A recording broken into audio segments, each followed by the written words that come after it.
Hello, and welcome to Subfloor Stories, where we have conversations around faith and culture. I'm your host, Angie Rain.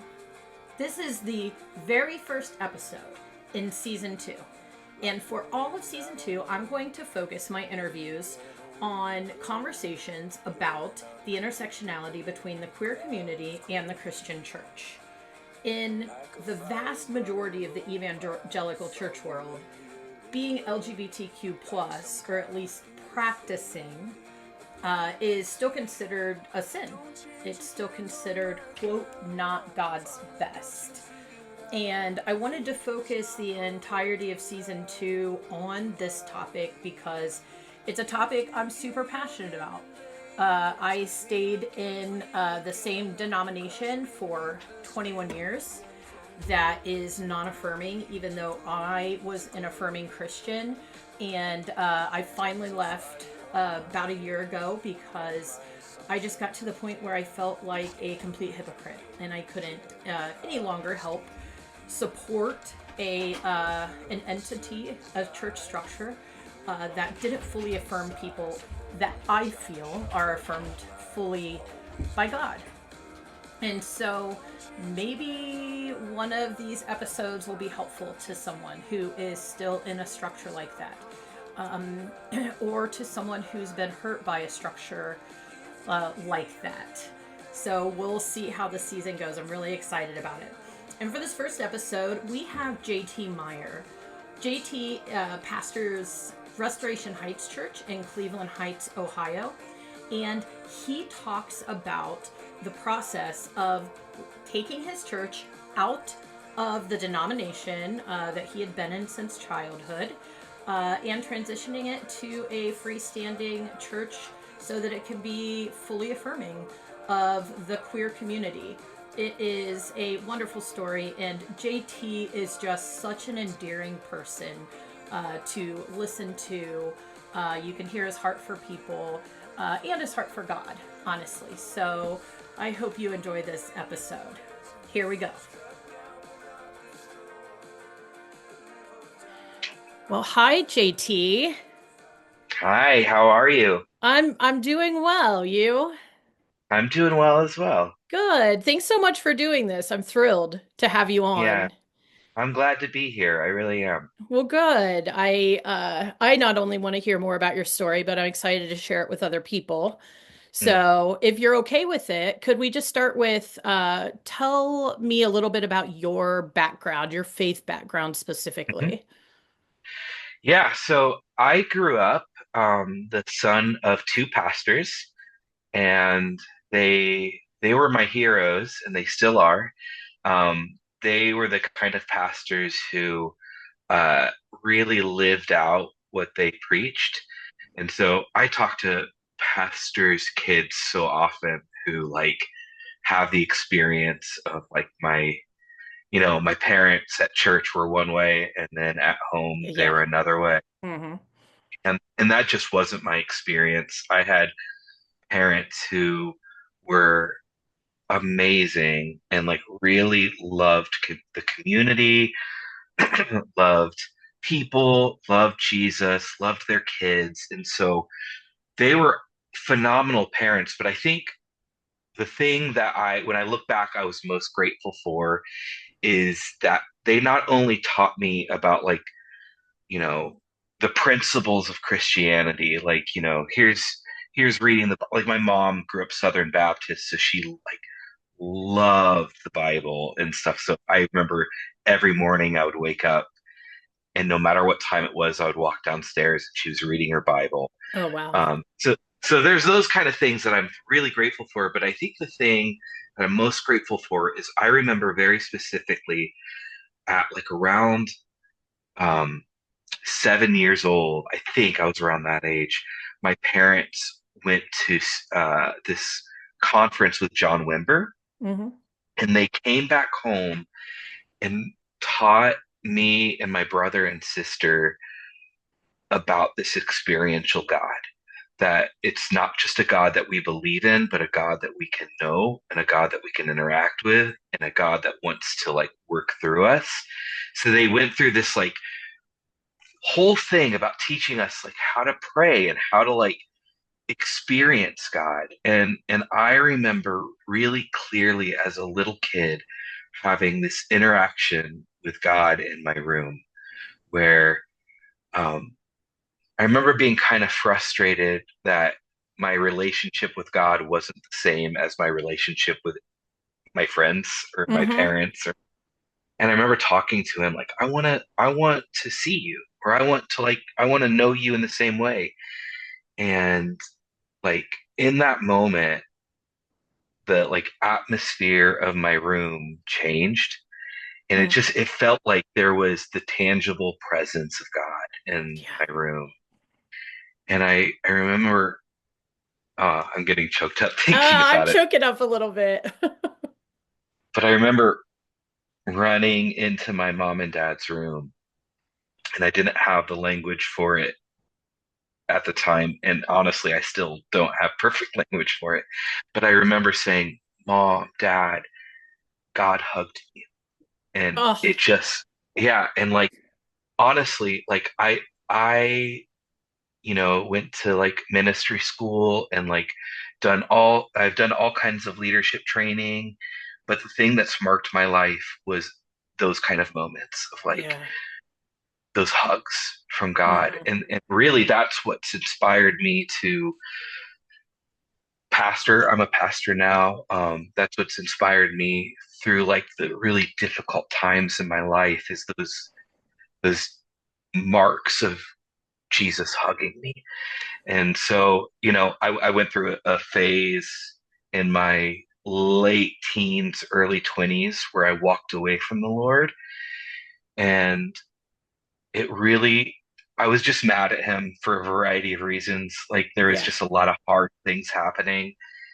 And I never doubted that God was real because I had experienced him. Yes. But I really, at that time, began to doubt if he was good or if Mm. he liked Hmm. me. And then Yeah. through a variety of things, I remember, um, well, I'll tell the story. It's really quick. Tell it. I was, my common phrase at that time was, he's the adult in the situation. He knows where to find me. And I Mm. would say, why would a good father withhold from their kid? Yeah. And all I need is one of those hugs. I'm not even asking for him to fix my situations. I just want a hug. And I would say my earthly father wouldn't treat me this way. So I remember sitting on my front porch or on my friend's front porch he was like the first friend in our friend group who had a kid. And the kid was about 1 years old. And we were talking about this. And I remember saying that, like, why would a good father withhold from their son? And meanwhile, he was like kind of teaching his kid how to walk. And he had a stuffed animal that he was holding about a foot away from his kid, saying, like, take a step. And I'm saying, why would a good father withhold from their son? And then it Oh, clicked. Like yeah. I That's saw a great. good, yeah, I saw a good father like withholding, and I thought like maybe God is Mm. teaching me how to walk. He's maybe teaching me so, and there was a huge process, but I remember going home that night and saying, okay, God, like if you're asking me to take a step, if you're asking me to jump through a bunch of hoops, if you're asking me to do anything, I believe that you're God and I'm not. And so I'm going to take a step. And in saying those words, I immediately felt the presence of God and like that Yeah. hug. And there's so much I could go on to say about that, but really that's what drives me is that Yeah. we have a knowable God who loves us, who is seeking after us, who, has loved us before the foundation of the world, and there's nothing that can separate us from that. So Yeah. that's really what motivates me. And that's, Yeah. the short version of a very long story of my faith journey. Right. Yeah, I think that I'm with you. That's one of the things that I love about God most is that we do experience God. Like this isn't just some kind of far away we have an understanding of this entity, right, that created the world. Like we get to live our day-to-day lives experiencing God. Thanks. Thanks so much for sharing that. So you've been Yeah. a lifelong Christian. Would Hmm. you? Okay. Sure. And you had amazing role models, which your parents are amazing, by the way. And yeah, Hmm. I love them both. And I'm so sorry about your mom. Oh, She thank you. was just phenomenal. Anyway, uh, so you grow up, you had a little bit of struggle, kind of stay with faith though. And then you start the journey into Christian leadership and eventually pastoring. Hmm. Now, you can share whatever you want about this. You were in, for pretty much all of your life, the same denomination Hmm. of churches, correct? And so you started Yeah. pastoring Hmm. within that denomination.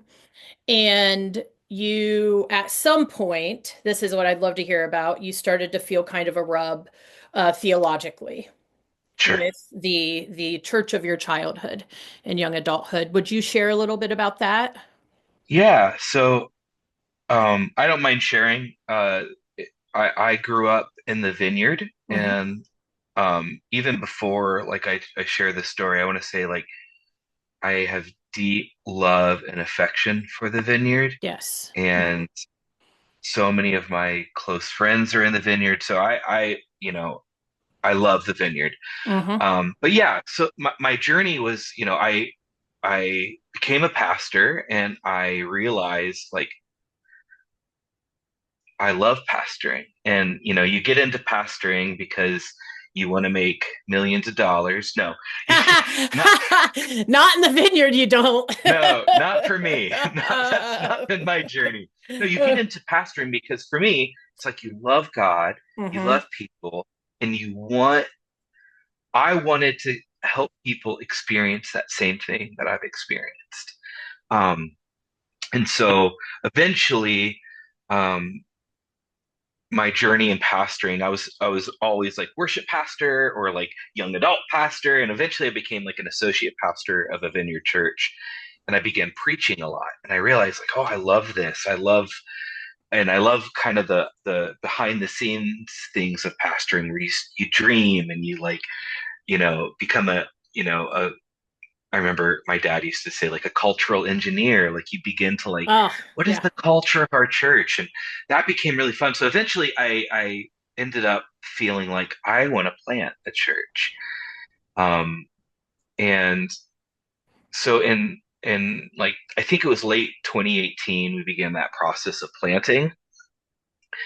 And through the vineyard, I went through this process called Multiply Vineyard, which they give you some training, do some like testing type things to make sure you're not an evil person, and like Or a uh, sociopath.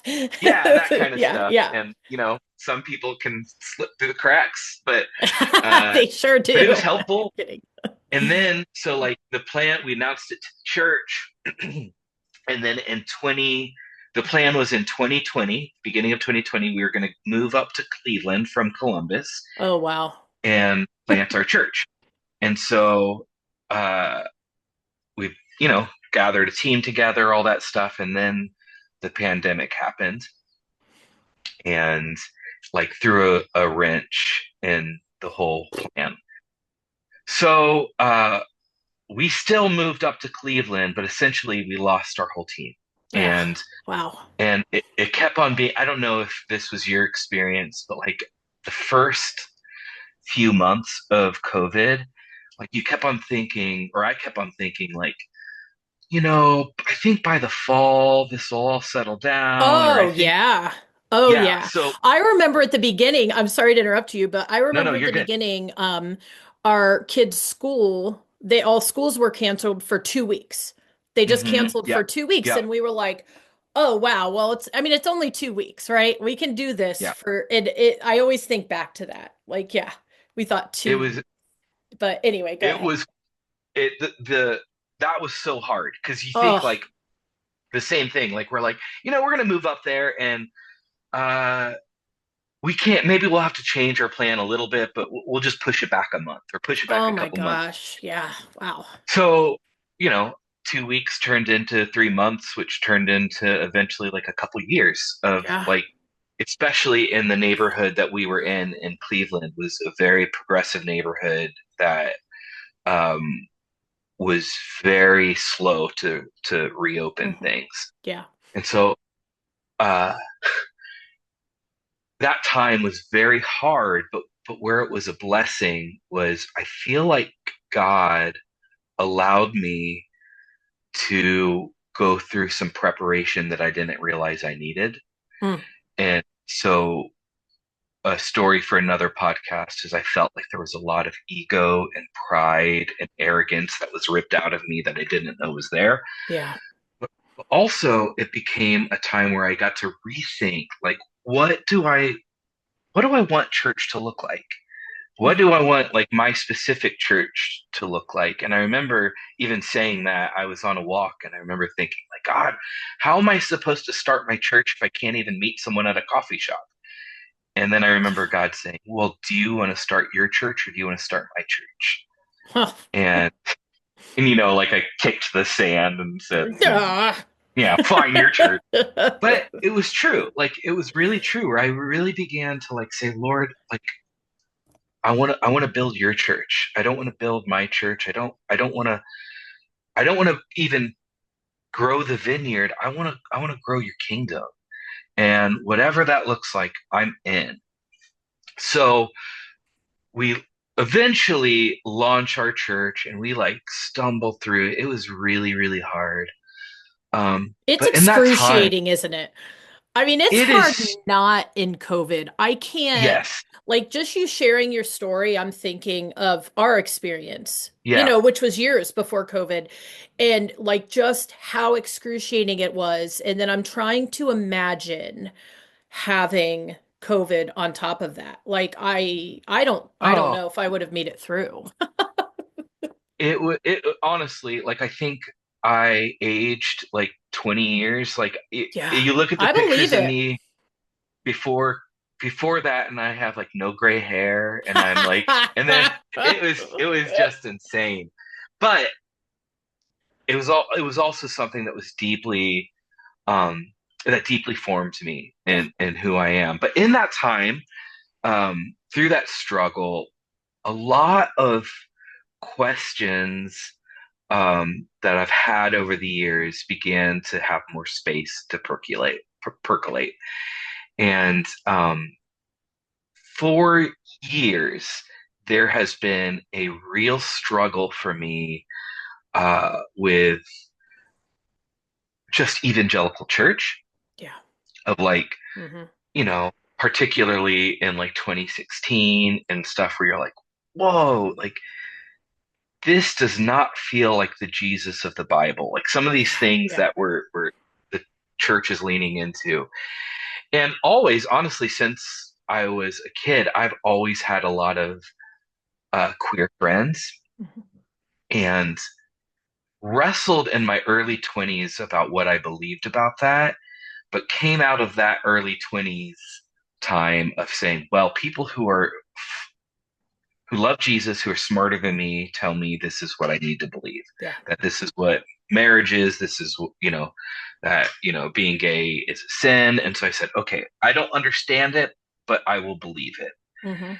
Um, and then I started this process of feeling like, I remember even at that time, I remember saying, I don't care if I'm looked at as a heretic, and I don't care if I'm looked at as homophobic, as long as I'm being obedient to you, Lord. Yeah. As long as I'm following you, that's all I want.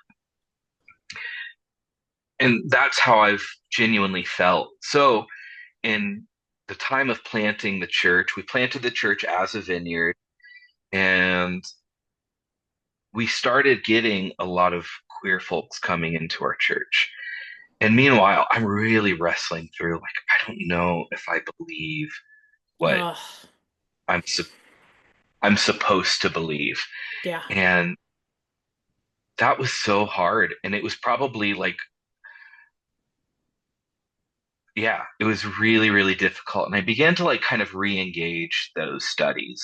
So I bought like every book on every side of the Hmm. issue, and like the ones that are super fundamentalist, the ones who are like lean a little right but like are like really compassionate, and then the one, then Yeah. you know all the way to the other side. That's And what, did you listen to the episode with Vicky Esh? yes, yeah, That's yeah. she did the exact same thing. She's like, "Well, I'm a learner. I'm gonna read everything that I can get my hands Hmm. on." Okay, go ahead. Well, and also too, like I had Zoom calls with experts on it. Like Hmm.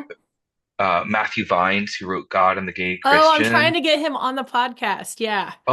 He He's was so great. phenomenal. He like had a 2 hour Zoom call with me where he just Oh, talked with God me. bless him.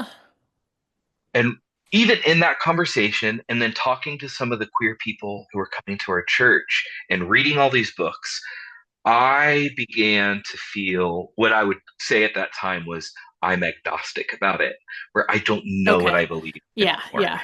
And none of the books on either side felt completely convincing to me. Hmm. But what I did come to realize was I believe that God loving Christians can disagree on this issue.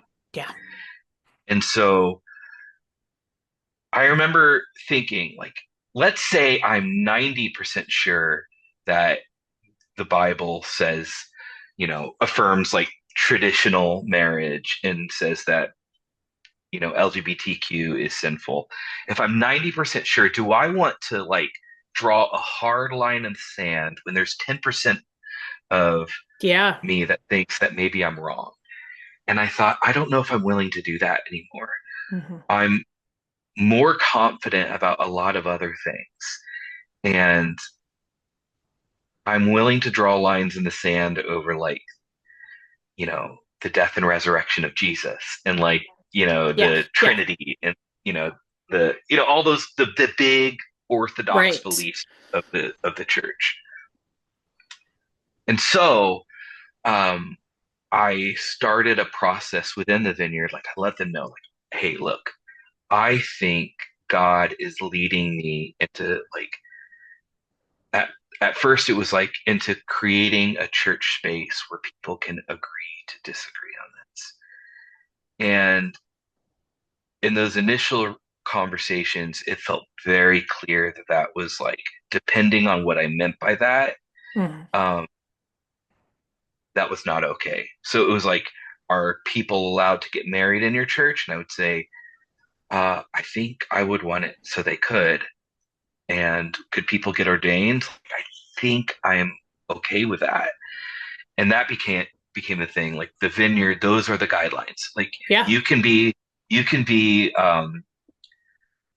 you can have queer people in leadership. They can take communion. They can be baptized. Like whatever you feel in your local context. But those are the lines that you can't cross. Right. And so in that process, and as I've read more and more, I've become more convinced that the Bible in the 6 verses of the Bible that seem to prohibit same-sex behavior or sexual behavior, I began to think I don't think these verses are talking about covenant, um, monogamous love, marriage. Hmm. And so I crossed whatever threshold it was to say, I think I'm affirming. But even in that, it was like I'm not affirming of everything. Like some people will be like, affirming means whatever goes. I'm like, I don't think that. I still think that Yeah. sex is sacred. I still believe in Right. monogamy. I I still agree. believe in Yeah. covenant. Um, but in that process, I went back to the vineyard and said, listen, this is what's happening in our church. We feel like we're seeing lots of good fruit from it. We're seeing Hmm.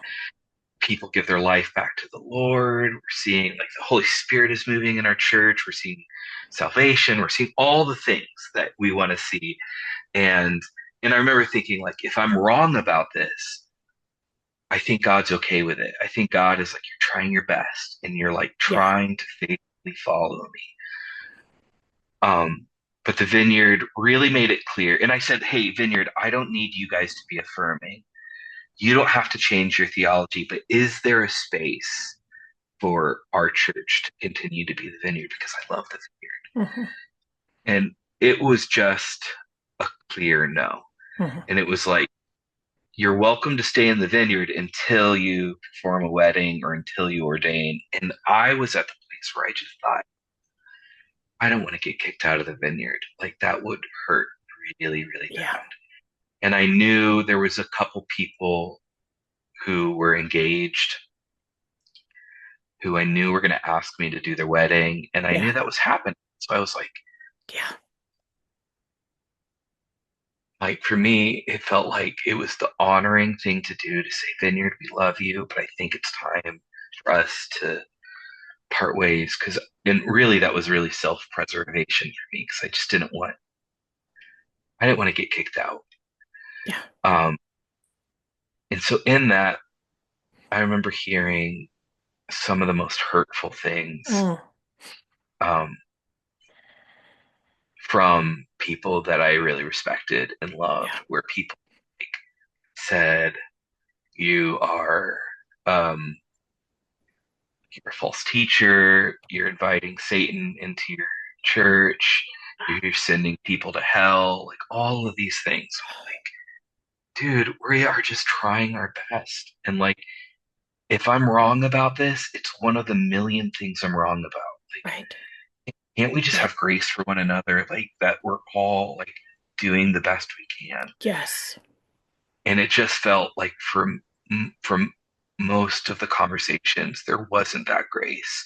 Mm-mm. And I remember, I think I had a conversation with one person who was, had a who was, it doesn't matter who it was, Mm. um, who said to me, don't take the easy way out. Don't take the easy way out. And I just remember Oh thinking, my like, gosh. are you kidding? Like, That's this the is the easy hardest. way? Yeah, I just remember, and I pushed back and said, dude, this is the hardest thing I've ever done. And the easy thing for me right now is to not follow these convictions and to just toe the company line Oh, and to just do. completely. So I just was like, you think it's the easy way to like sever these lifelong ties that I've had and be called a heretic and have people who I love say the meanest things to me? And so in Wow. that, yeah, that was awful. It was It's awful. just unbelievable because I can hear in your voice when you were talking about that just how heavy that still Mhm. is for you. And so for someone to cheapen what was a a deeply meaningful discernment process for you with the Mhm. Lord, for someone to cheapen that by saying it's the easy way is just Yeah. yeah, because you were in great favor with the vineyard. I mean, you Yeah. grew up in the vineyard, you had thousands of connections that a lot of Yeah. them are probably severed now. So I don't think anything about what you did was easy. Well, I think to me, that was the hardest thing. Like Mhm. our church was fine. Like when we left the vineyard, we didn't lose anyone. Like everyone in our church, I think I was because of how we planted Yeah, and because like we had to restart from and start from scratch. yeah. There was a few people who had like light ties to the vineyard, but I was the only one. Me and my wife Laura were like the only ones who had deep ties to the vineyard. So when we were like, "Hey, we think we might be leaving the vineyard," everyone's like, "Okay." Like, All right, what's that mean? Do we still get to come to yeah, church? Yeah, yeah, yeah. totally. So that in that sense, it was fine. We didn't lose like giving. We didn't, But what did happen was, um, the place that I called my family, and the place that called me family, immediately turned around and really acted like I wasn't family anymore. Mm, yeah. And my hope, I don't know if you've gone through any tough breakups, Angie, but like when you say, "Hey, but we're gonna stay friends. We're gonna Yeah. stay friends." And my hope was like, I want to be friends with the vineyard because these are my people. And even though maybe I'm not allowed to be part of it anymore, I still want to be friends. And it was immediately clear that I wasn't a friend anymore. And Oh, that was really that's hard because, yeah. yeah, it was a bummer. And here's the thing. Well, I'll say that in a second. Um, I remember the national conference happened like pretty soon after we left, and What it year was the was this, first like JT? What year did you disassociate? 2021, Okay, go ahead. Sorry. and so it was the first national conference that I wasn't a part of. Wait, hold on. It was 2023 when we officially left. Okay. Yeah. So 2023 was the first Vineyard conference that I wasn't at for pretty much my whole life. Yeah. And that Wow. was hard. That was really difficult. Oh, And I will just say, I didn't have one person from the Vineyard reach out to me and say, like, hey, where are you, buddy? Or like, we miss you, or anything like that. Or like, mm, and I had a handful of people who were not part of the Vineyard reach out to me and say, hey, this week probably is pretty hard for you. And wow. I was like, yeah. And so, uh, and I also, there were in the whole process, there were a few people from the Vineyard who were really sweet and Mm-hmm. like walked with me. I want to shout out Evan Brusco. He Oh, he is precious. Yeah.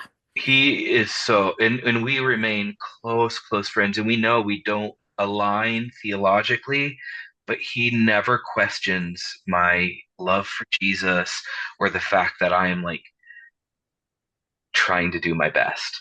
Yeah. Um, but there were most of the messages I got were rebukes Mm-hmm.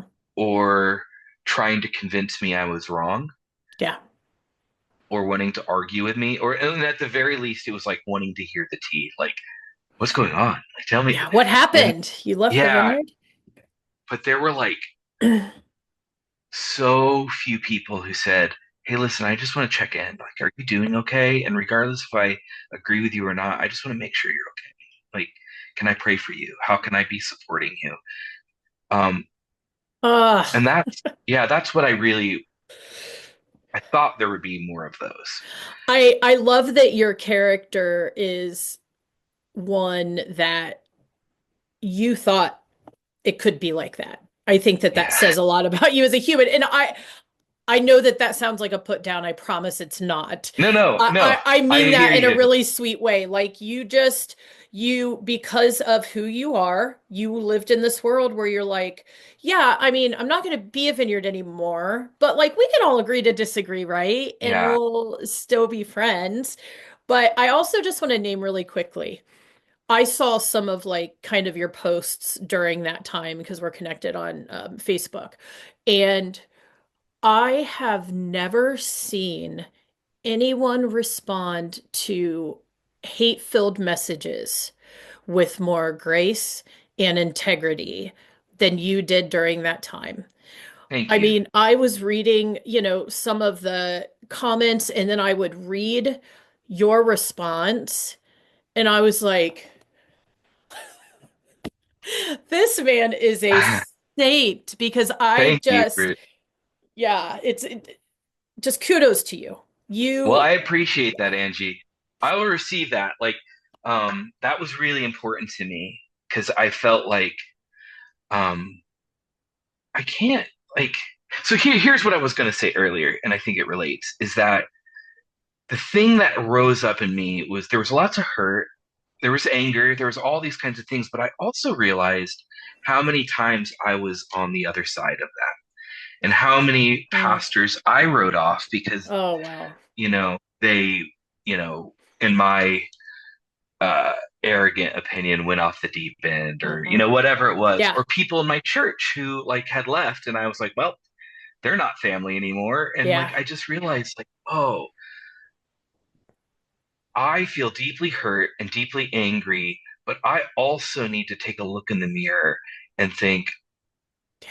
I have been culpable in a lot of these things. Yeah. And I am I want to do the work and not be like that anymore. Yeah. And so some of those, things you saw on social media, that was very intentional. That was like, Hmm. there were times where I was like, I don't want to respond this way, but I think I I know. should. What I really want to Be say is, yeah, because, you know, a short time before that, I was in the same place. Like yeah, I was not like, and maybe I never would have said really hateful things online, right. but I was also in a place where I didn't have affirming theology. So I even to this day, like I say to people, hey, listen, um, people who are not affirming are not automatically humble. They are trying, many of them are trying their Yeah. best. It doesn't mean that their theology doesn't hurt queer Christians Hmm. or just queer people in general. It doesn't mean Yeah. it's not harmful, but they're trying their best. And like, I think God wants to give us a lot of grace and love for people. So for me, I feel like a bridge person in that is that Yeah. like my hope, I thought I was, because I love that you said like the thing you said about like it talks about my character. Because I think I will receive what you're saying, but I think a Exactly. lot of it was me being naive and thinking that Yeah. I am charismatic enough or like um, did enough research that maybe I can change people's minds. And Yeah. I just realized I think I will I've had people say to me that I helped them in their journey in becoming affirming, and I am so uh, humbled by that, and I feel really honored to be part of that journey. But I also think there is just a lot of yelling at one another when it comes to si- things like this, and probably most things in our society is that no one Yeah. I agree. embraces any nuance. No one wants to have the conversation. Yeah. They just want to yell their opinion at one another. Yes. We're very binary people. Yeah, Like we don't like to live in the gray. Like you said, there's no nuance. It's like, yeah, you know, you stand here or here. You're either or. yeah. And yeah. So for me, like I've almost like I have people who will say to me, "Oh, like I think you are not doing enough. Like you need to speak out to the power more." And I just think I have seen no fruit in my life from doing that. I Yeah. think I think there are other people who can do that really well. What I have seen that God has gifted me in is people who are in the process, giving them language to be in the process and giving them the safety of saying, oh, if JT loves Jesus and he's comfortable with asking these questions, then maybe it's okay for me to do that too. Right. So I feel very comfortable in that, but I don't Yeah. I don't see any positive things for me just arguing Yeah. with people.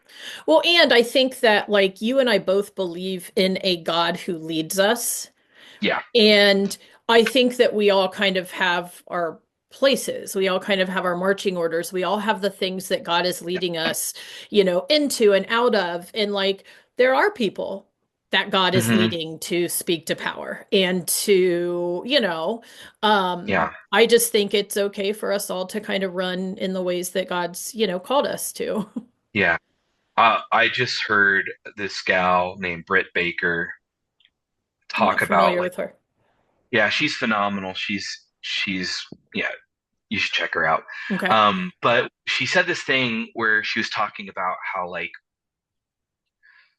um we are in this time where we could go through a laundry list of things that are wrong right now. Or, we go through like issues with trans people and LGBTQ rights and racial inequality and you know environmental problems and all of these. I mean, you could go down the list. Yeah. Gaza, um, Mm. you and if you look at all of them, sometimes it just makes you feel paralyzed and Mm. like you think, I can't do anything. But she was just talking about like learning to trust that God will do God's thing. I can do my thing, and my neighbor will do their neighbor's thing.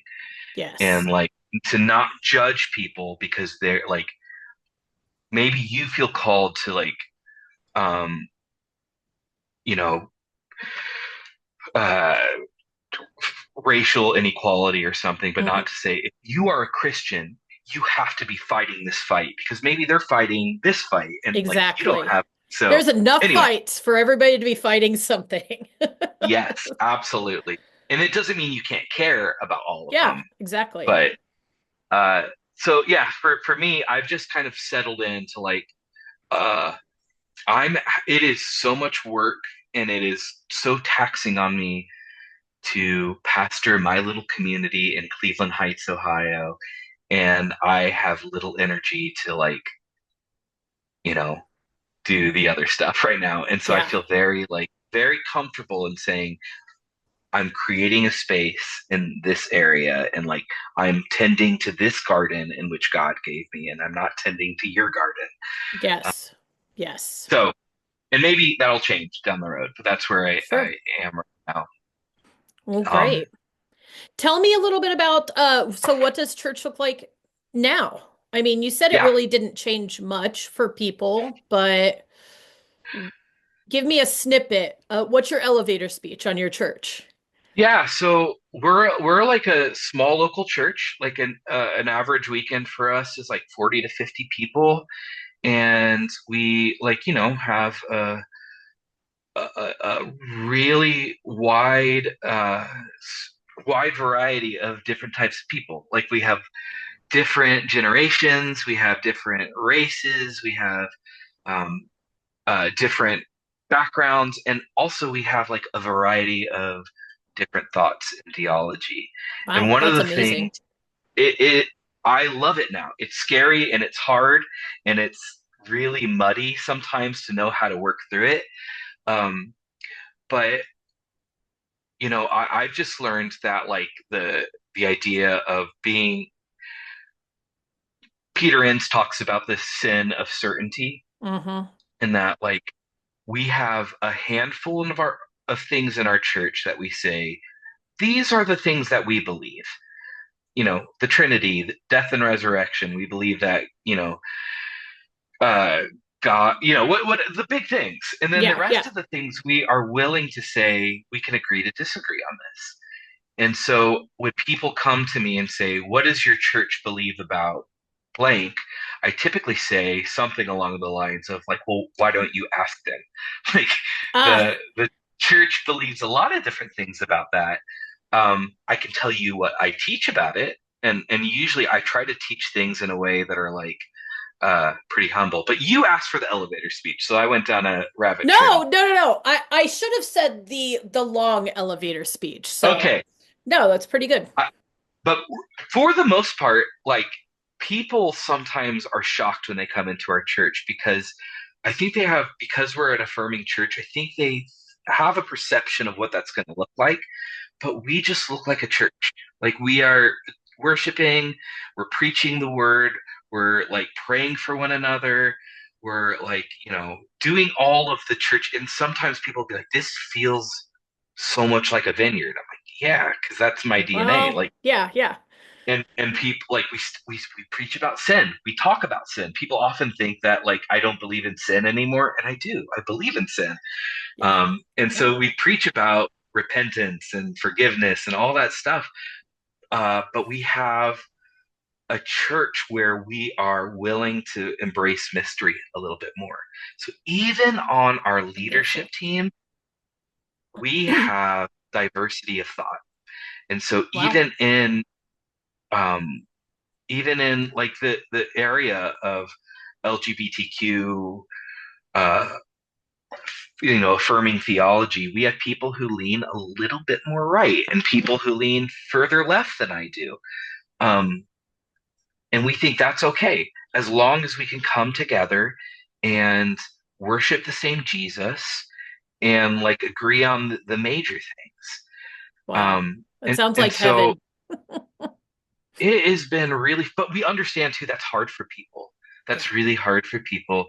And um, like but to me it feels like heaven. It feels like this is what I want church to be. We're a Yeah. place that we say Yeah. our unity, our common unity, our community is not based off belief, but it's based off the person of Jesus. Yes. And so, um, even in the church planting time, like I remember thinking, like when you're coming up with your values and vision statement and all Yeah. those things, I remember thinking of this phrase, like we want to be radically committed to the teachings of Jesus. And I thought that's great. But then immediately I felt the Holy Spirit say, you're not radically committed to Jesus' teaching. You're radically committed to the person of Jesus. Mm, And there's a subtle but huge difference in yeah. that, which within the person of Jesus, you get Jesus' teachings. But if you're committed to the teachings of Jesus, you might miss the person of Yes, Jesus. exactly. And so we think my job as a pastor is to help remove barriers um, for people to come to Jesus and to meet Jesus. And I try to do that as much as I can. And I'm stumbling along the way and I might be Sure. making mistakes. But that is my heart is I want people to meet Jesus. And we're seeing that. And so the thing that gives me a lot of confidence is when I look at even just the stats of queer people in um, non-affirming spaces, all of the stats say they are more depressed, they are more suicidal, they're, Yes. all of these things. And I think that means the fruit is bad. Jesus tells us in Matthew that we can judge a tree by the fruit. And so I don't know if it means that those people need to change their theology, but the practice of how queer people are treated in evangelical spaces is producing bad fruit. And so Agreed. what we've seen in our community um, is positive fruit. Like we're seeing people not just feel loved by Jesus and feel accepted, but like to commit their life to Jesus, and their lives are changing. They're like becoming more serious about Ugh, having love it. healthier marriages and like sharing the gospel, doing the things that we would all like say are good things, Yes. um, because of our practice. And Yes. and I believe our theology is tied to it, but I would say if anyone's listening right now who is maybe non-affirming, you don't have to change your theology, but maybe like examine the way that you're walking that out and Yes. practice and think, are we seeing good results from this or are we seeing bad results?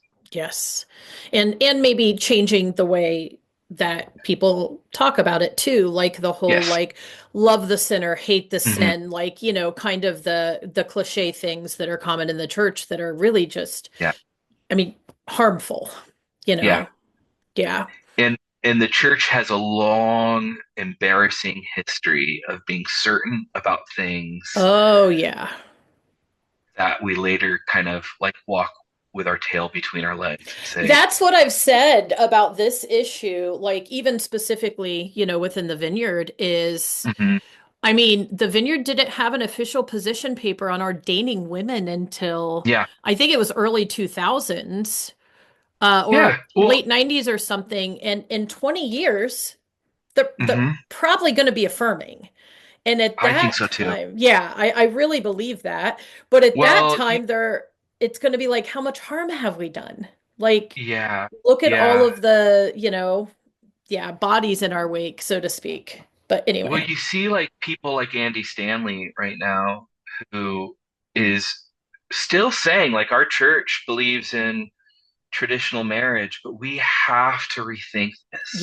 Like yes. we have to figure out a way for gay Christians to coexist with Christians who believe in, traditional marriage.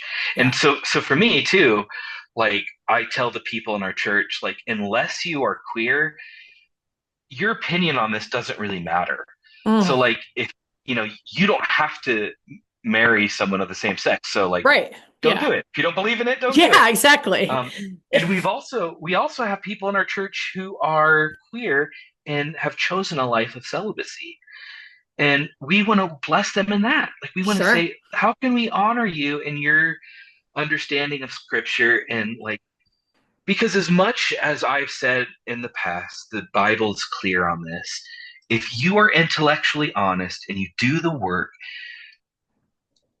I think you have to come to a point where you say the Bible's not as clear as I've thought it was. Exactly. I, Yes. I think it's reasonable to come to a conclusion that the Bible is non-affirming. I think that's reasonable. I get it. I understand it. But I also think there are good faith arguments that say the other. And Yes, and I agree. and so that's where it's like, can we just please be have a posture of humility on this issue? We have it on like baptism. We have it on divorce and remarriage. We have it on reproductive rights. We have it on a million Yeah. things. But for some reason on this one, we are unwilling to say Just, there can be a little bit diversity of thought on this. yeah. Nope. Just digging the heels in. Yeah. Done. Um, well, let me ask you as we kind of wind down here. I know that you're a person who loves the church. You love the church at large. You love God's heart for the church. So, what would be your hope? Like at Yeah. this point in time, what is your hope for the broader church? Yeah. I think I kind of was speaking into that a little bit just now, but I think I want to speak to two different groups of the church. And the first group are people who maybe are on the more conservative side of church. Hmm. And I want to say, first of all, I love you. You're my brother, you're my sister. Um, but what would it look like for you to embrace the spirit of humility that says, um, God had lots of space for me to grow and to grow in my understanding and to grow in my walk of holiness and all of those things. What would it look like for you to extend that same grace to queer brothers and sisters? That even if you believe that being gay is a sin, what would it look like for you to say, I want to maybe that is not the central issue that the Holy Spirit wants to work in their Mm, life? And what would it look like for you to think,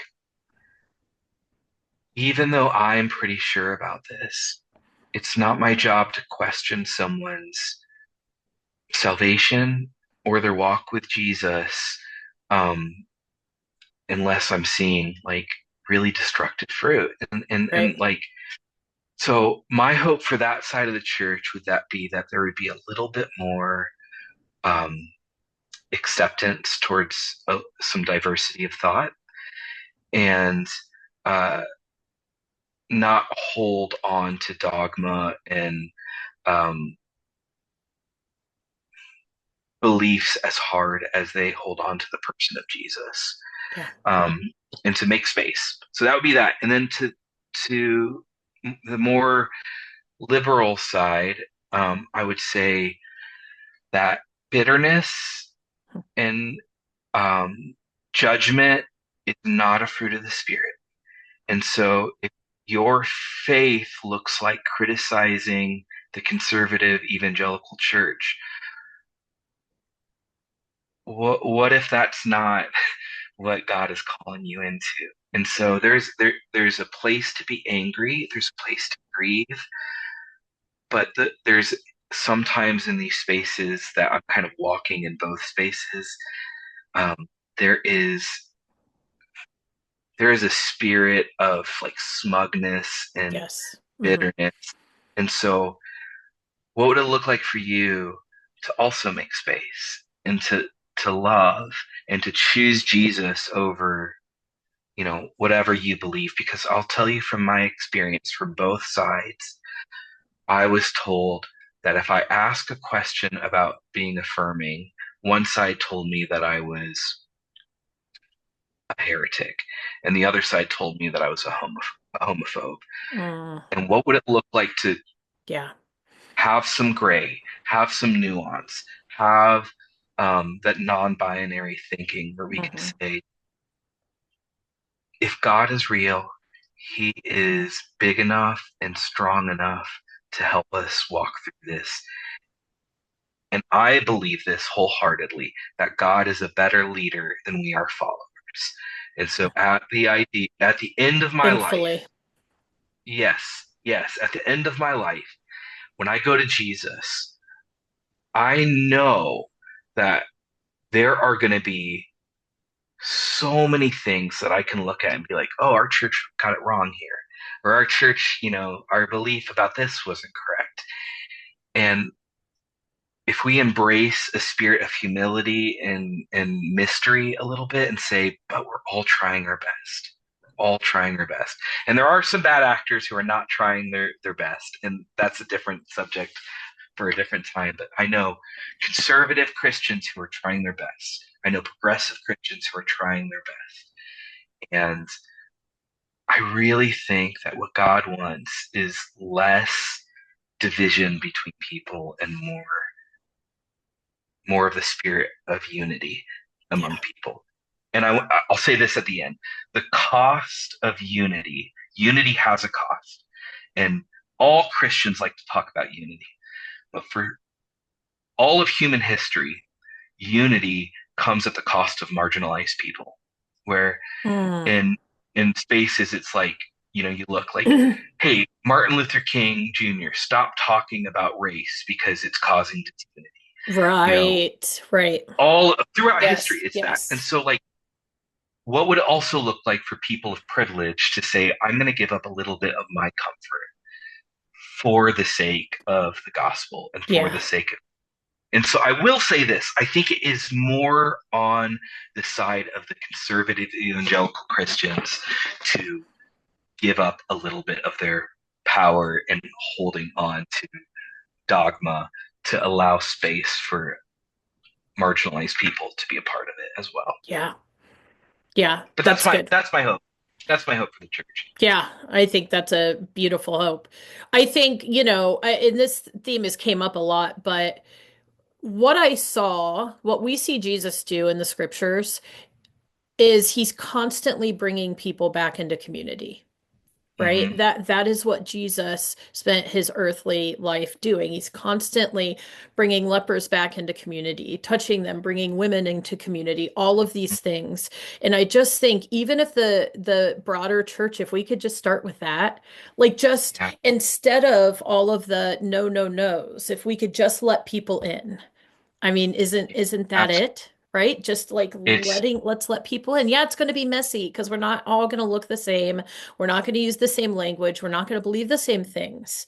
But like, let's let everyone in, it's right? including the excluded, and I know that all of us, like on the other side of this whole journey, which I'm still on the journey actually, Oh, but sure. on Yeah. the other side of this journey, I can look back and be like, I was very pharisaical in a lot of the things that I believed, and I realized Jesus called them whitewashed tombs, that we were Hmm. clean on the outside. We may have the right beliefs, we may have all the right behaviors, but on the inside, there was a lot of death and a Yes. lot of that.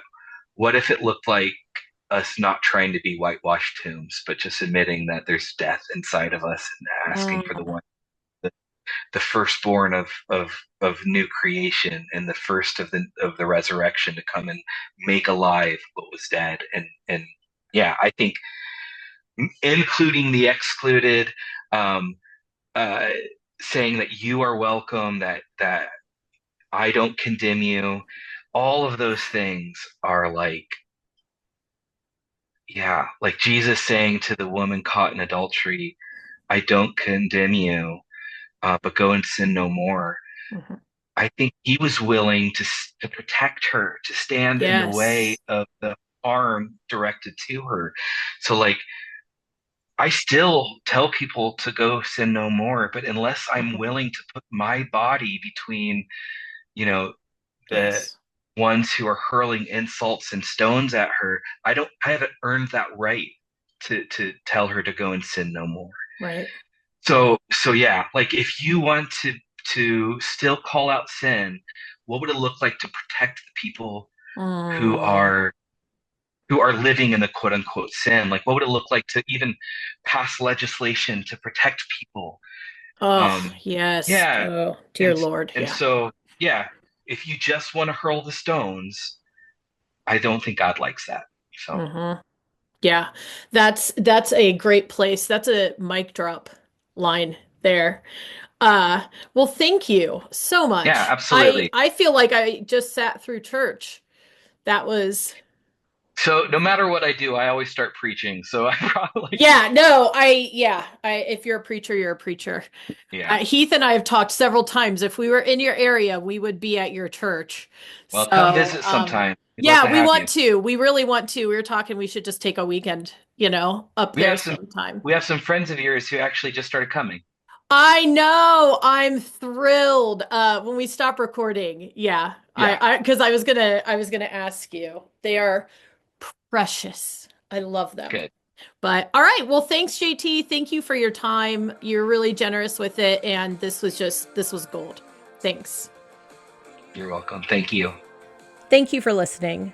All aspects of this podcast were produced by me, Angie Ring, with overwhelming support and ongoing teaching by my son, Jairus. The song you hear is titled Death Defying Joy by the artist Andy Squires. You can find his music at Spotify, Apple Music, and YouTube. Check him out. See you next time.